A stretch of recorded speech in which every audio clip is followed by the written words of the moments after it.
ഞങ്ങളെല്ലാവരും തന്നെ ഭയങ്കര എക്സൈറ്റഡ് ആകുമ്പോഴേ 10 സ്ക്വയർ ഫീറ്റിൽ 100 പേര് വന്ന് ഇടിക്കും. എൻ്റെ ചുറ്റും സ്ഥലം കാണും, പക്ഷെ ആരും മാറില്ല. ഗോകുലേട്ടൻ്റെ മാരേജാണ് പ്രതീക്ഷിക്കുന്നത്. പ്രതീക്ഷിച്ചോളൂ.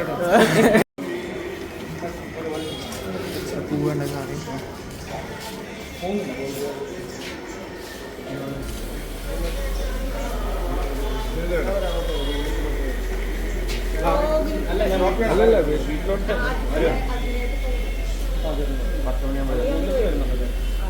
അറിയില്ല എങ്ങനെയാണെന്ന് വെച്ചാൽ ഞാൻ എന്തായാലും അന്ന് എനിക്ക്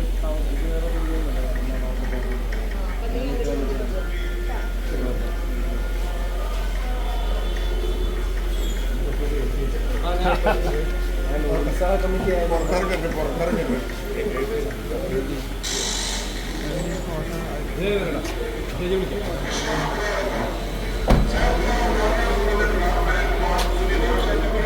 ഗോകുലേട്ട ടെൻഷനൊക്കെ കഴിഞ്ഞോ? ഭയങ്കര ടെൻഷനിലായിരുന്നു, അങ്ങോട്ട് കൊണ്ട് ഓട്ടം കയറുന്നത്. ഞങ്ങളെല്ലാവരും തന്നെ ഭയങ്കര എക്സൈറ്റഡ് ആകുമ്പോഴേ 10 സ്ക്വയർ ഫീറ്റിൽ 100 പേര് വന്ന് ഇടിക്കും. എൻ്റെ ചുറ്റും സ്ഥലം കാണും, പക്ഷെ ആരും മാറില്ല. അതുകൊണ്ട് നമുക്ക് കല്യാണക്കാരെ കയറ്റി വിടണ്ടേ മുകളിലോട്ട്. എൻ്റെ ഒരു ടെൻഷനിലായിരുന്നു. അടുത്ത നമ്മളൊക്കെ പുറകിലായിപ്പോയി. Okay okay. അടുത്ത ഗോകുലേട്ടൻ്റെ മാരേജാണ് പ്രതീക്ഷിക്കുന്നത്. പ്രതീക്ഷിച്ചോളൂ. ഉണ്ടാവോ? ഇല്ല, കുറച്ച് സമയമുണ്ട്. ഇല്ല, അങ്ങനെ വലിയ ധൃതിയൊന്നുമില്ല. നിലവിൽ പ്ലാനിങ് ഒന്നുമില്ല. ഇല്ല, അനിയനാണെന്ന് പറഞ്ഞു, അനിയൻ കെട്ടി. അനിയനും അനിയത്തിയൊക്കെ ഉണ്ടല്ലോ. ഒരു പ്രണയമുണ്ട് എന്നൊക്കെ പറഞ്ഞ് ആര് പറഞ്ഞു? സോഷ്യൽ മീഡിയയിലൊക്കെ പറയുന്നുണ്ടായിരുന്നു. ആര്? ഞാനോ? ഒരു പ്രണയമുണ്ട്. പ്രണയമൊക്കെ എല്ലാവർക്കും ഉള്ളത്. പ്രണയം നല്ലതല്ലേ? ഓക്കെ. അയാളെ തന്നെയായിരുന്നു കല്യാണം കഴിക്കുന്നത്. അല്ല, പ്രണയം ഉണ്ടെന്ന് പറയുന്ന ആളെ തന്നെയാണോ? അങ്ങനെയാണ് ആഗ്രഹം. പക്ഷെ അങ്ങനെ വലിയ ധൃതിയൊന്നുമില്ല. അല്ല, സാവകാശം സമാധാനത്തിന് വളരെ ലോ പ്രൊഫൈലിലാണ്. നിങ്ങൾ ആരും അറിയില്ല. അല്ല, ഈ അവസരത്തിൽ മമ്മൂക്കയുടെ കൂടെ ഒരു ടീസർ റിലീസ് ആയിരുന്നല്ലോ ഇപ്പൊ 2 ദിവസം മുന്നേ. അത് എങ്ങനെയുണ്ട്? അതിന്റെ ഒരു ഞാൻ ഒട്ടും പ്രതീക്ഷയില്ല അങ്ങനെ ടീച്ചറിലൊക്കെ എനിക്ക് അത്ര ഇമ്പോർട്ടൻസ് തന്നെ വിഷ്വലൈസ് ചെയ്ത് കാണിക്കുന്നത് തന്നെ. അപ്പോൾ അതിൽ തന്നെ എനിക്ക് മമ്മൂട്ടി സാറിനോടും മമ്മൂട്ടി കമ്പനിയോടും ഗൗതം മേനോൻ സാറിനോടും എല്ലാവരോടും ഒരുപാട് നന്ദിയുണ്ട്.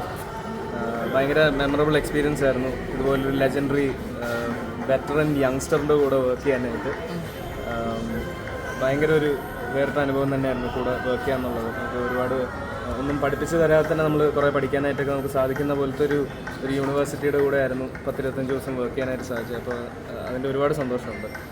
ത്രൂ ഔട്ട് റോളാണോ മമ്മൂക്കയുടെ കൂടെ? ഒരു ഫസ്റ്റ് ഹാഫ് വരെയൊക്കെ പറഞ്ഞിട്ടുണ്ടായിരുന്ന റോളായിരുന്നു. പിന്നീട് കുറച്ചുകൂടി ഒന്ന് എക്സ്റ്റെൻഡ് ആയി. ഓക്കെ. ഫസ്റ്റ് ലുക്ക് ഇറങ്ങിയപ്പോൾ ഒരു ഇൻവെസ്റ്റിഗേഷൻ ത്രില്ലറിൻ്റെ ടൈപ്പുള്ള ഒരു പോസ്റ്റർ ഫസ്റ്റ് ലുക്കാണ് വന്നിട്ടുണ്ടായിരുന്നത്. അങ്ങനെ തന്നെയാണോ? ഒരു പിങ്ക് പാന്തോ ലൈക്കൊക്കെ പ്രതീക്ഷിക്കാം. ഒരു കോമഡി എലമെന്റിൽ പോകുന്ന പിങ്ക് പാന്തോ എലമെന്റ്സ് ഒക്കെ കുറച്ചുള്ള അങ്ങനത്തെ ഒരു മൂഡിലുള്ള പടമായിരുന്നു. ഇതൊരു റിലീസ് ആകുമ്പോൾ ഒരു കരിയർ ബ്രേക്ക് ആയിരിക്കും ഈ സിനിമ? ആയിരിക്കാം, അങ്ങനെ അറിയില്ല. എല്ലാ മൂവിയും ചെയ്യുമ്പോഴും അതൊരു നല്ലൊരു ബ്രേക്ക് തരണമെന്ന് ആഗ്രഹിച്ച് തന്നെയാണ് ചെയ്യുന്നത്. പല മൂവീസും പല ക്രിറ്റിസിസം, സീനിയേഴ്സിൻ്റെ തന്നെ പല മൂവീസും പല ക്രിറ്റിസിസം സോഷ്യൽ മീഡിയയിലൊക്കെ കേൾക്കുമ്പോൾ ഞാൻ ആലോചിക്കും, ആരും മനഃപൂർവ്വം ഒരു മോശം സിനിമ ക്രിയേറ്റ് ചെയ്യാൻ വേണ്ടി ചെയ്യില്ല. എല്ലാവരും വളരെ ഡെഡിക്കേറ്റഡ് ആയിട്ട് ഒരുപാട് കഷ്ടപ്പെട്ടാണ് ഇൻഡസ്ട്രിയിലെ ടോപ്പ് സീനിയേഴ്സ് വരെയും അവരുടെ ബ്ലഡ് ആൻഡ് സ്വെറ്റ് അവർ ട്രെയിൻ ചെയ്താണ് അവർ ചെയ്യുന്നത്. അപ്പം പലതും കണ്ടിട്ടുള്ളതാണ് വർക്ക് ചെയ്യുന്നത്.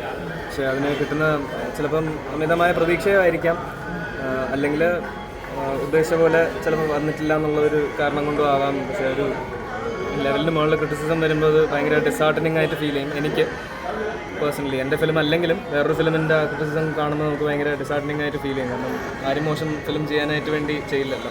എല്ലാവരും വളരെ നന്നാവാൻ വേണ്ടി മാത്രം കഷ്ടപ്പെട്ട് ഒരുപാട് ഹൺഡ്രഡ്സ് ഓഫ് ആൾക്കാരുടെ ബ്ലഡ് ആൻഡ് സ്വെറ്റ് ആണല്ലോ സിനിമ. ഗൗതം സാറിൻ്റെ ഒരു വേറിട്ടൊരു ഡയറക്ഷൻ ആവാൻ ചാൻസ് ഉണ്ട് അത്, കാരണം ടീച്ചർ കണ്ടപ്പോൾ അങ്ങനെ ഒരു ഫീൽ തോന്നി.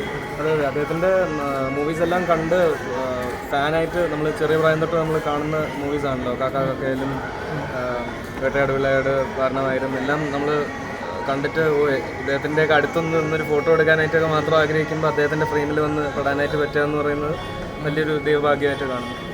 ഓക്കെ ഓക്കെ, ഒരുപാട് താങ്ക് യു. ഒരുപാട് സന്തോഷം. Thank you.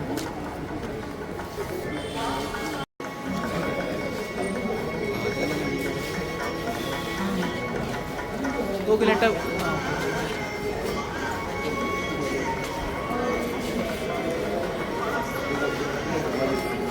ഗോകുലേട്ട മാധവ് സുരേഷ് വന്നിട്ടില്ല, എന്ത് പറ്റി?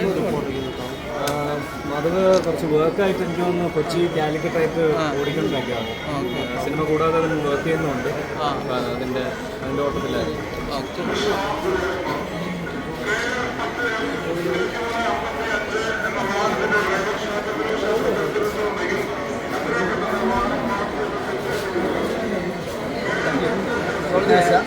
ഗോകുലേട്ട ഒരു മിനിറ്റ് ഫോട്ടോ എടുത്തിട്ട് പറയാം.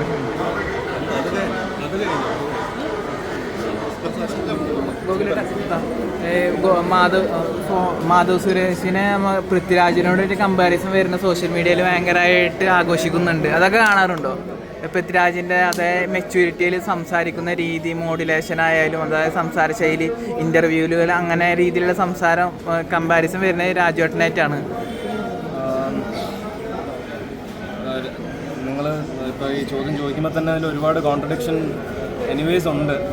വെറുതെ പിന്നെ കാണുന്ന പ്രേക്ഷകനൊരു രസം, ഒരു ഓളത്തിന് വേണ്ടി മാത്രം ഇങ്ങനെയൊക്കെ ചർച്ചകളൊക്കെ നടത്താം. അവൻ ആദ്യമായിട്ട് സിനിമ ചെയ്യുന്ന ഒരു പുതിയ പയ്യനാണ്. രാജുവേട്ടൻ ഏകദേശം അവൻ്റെ പ്രായത്തോളം തന്നെ എക്സ്പീരിയൻസ് ഉള്ള ഒരു ആക്ടറാണ്. ഞാൻ പൃഥ്വിരാജ് ഫാൻ ബോയ് ആണ് സ്കൂൾ ടൈമിലൊക്കെ. അപ്പോൾ എനിക്ക് തോന്നുമ്പോൾ അവൻ കോൺഫിഡൻ്റ് ആണ് മാധവ്. അവൻ സംസാരിക്കുമ്പോൾ അത് നിങ്ങൾ രാജുവേട്ടനായിട്ട് എന്താ കമ്പയർ ചെയ്യുന്നത്, എൻ്റെ അച്ഛനായിട്ട് എന്താ കമ്പയർ ചെയ്യാത്തതെന്നാണ് ഞാൻ ആലോചിക്കുന്നത്. അച്ഛൻ്റെയൊക്കെ പോലെ തന്നെ സംസാരിക്കുന്നതെന്ന് എനിക്ക് തോന്നിയിട്ടുണ്ട്. പിന്നെ അവർ കുറച്ചുകൂടെ ചെറിയ പ്രായമല്ലേ, അപ്പോൾ അതിൻ്റെ ഒരു ചോരത്തിളപ്പിൻ്റെ ഒരു സംസാരവും കൂടിയായിട്ട് എനിക്ക് തോന്നിയിട്ടുള്ളൂ. രാജുവേട്ടനായിട്ട് അല്ലാത്ത കമ്പാരിസൺ ഒന്നും നടത്തേണ്ട ആവശ്യമുണ്ടെന്ന് എനിക്ക് തോന്നുന്നില്ല. കാരണം ഒന്നോ രണ്ടോ സിനിമ ചെയ്തപ്പോൾ ജസ്റ്റ് ഇൻഡസ്ട്രിയിലോട്ട് കയറിയിട്ടുള്ള ആളല്ല. അത് കമ്പാരിസൺ വരുന്ന ടാലന്റിനോടല്ല, സംസാര ശൈലിയോടാണ്. ഭയങ്കര പക്വതമായ പ്രായത്തിൽ കവിഞ്ഞ നിങ്ങൾ സോഷ്യൽ മീഡിയയിൽ ഹെഡ്ലൈൻസ് ഇട്ട് ഇതിനെ കൊടുക്കുമ്പം അതിനെ ഈ ടാലൻ്റായിട്ടും കരിയറും ഒക്കെ ആയിട്ട് കമ്പയർ ചെയ്യുന്ന പോലെയാണ് അടിയിൽ കമൻസും കാര്യങ്ങളും വരുന്നത്. അതിടുന്ന സോഷ്യൽ മീഡിയാസ് ആരും അത് ഓണപ്പ് ചെയ്തിട്ട് അവരാരും അതിനെ ഒന്ന് പ്രൊട്ടക്ട് ചെയ്യാനോ അതിനൊന്നും ഒരു നീക്കം നടക്കുന്നില്ല. അല്ല, ഇത് തെറി വിളിപ്പിക്കാൻ വേണ്ടിയിട്ട് കുറച്ച് ഹെഡ്ലൈൻസ് ഇടുന്ന പോലെ എനിക്ക് പലപ്പോഴും തോന്നാറുണ്ട്. നമ്മുടെ കാര്യത്തിൽ മാത്രമല്ല, പൊതുവെ. ഓക്കെ, ഇത് പ്രേക്ഷകർ തന്നെ കമൻസിലൂടെ രേഖപ്പെടുത്തി. അതുകൊണ്ടാണ് ഞങ്ങൾ ചോദിച്ചിട്ടുണ്ടായിരുന്നത്. ഇത് മാധവ് സുരേഷിനോടും ചോദിച്ചപ്പോൾ മാധവ് സുരേഷ് പറഞ്ഞത് ഇതൊരു കോംപ്ലിമെന്റ് ആയിട്ട് എടുക്കുന്ന രീതിയിലാണ് അദ്ദേഹം പറഞ്ഞിട്ടുണ്ടായിരുന്നത്. കോംപ്ലിമെന്റ് തന്നെ, പക്ഷെ അത് അച്ഛൻ്റെ ഒക്കെ നേച്ചർ തന്നെ. അത് രാജുവേട്ടൻ്റെ നേച്ചർ ജനറ്റിക്കലി എൻ്റെ അനിയന് വരേണ്ട കാര്യമില്ലല്ലോ. ഓക്കെ, ഒരുപാട് ബുദ്ധിമുട്ടിക്കുന്നില്ല. Okay, thank you.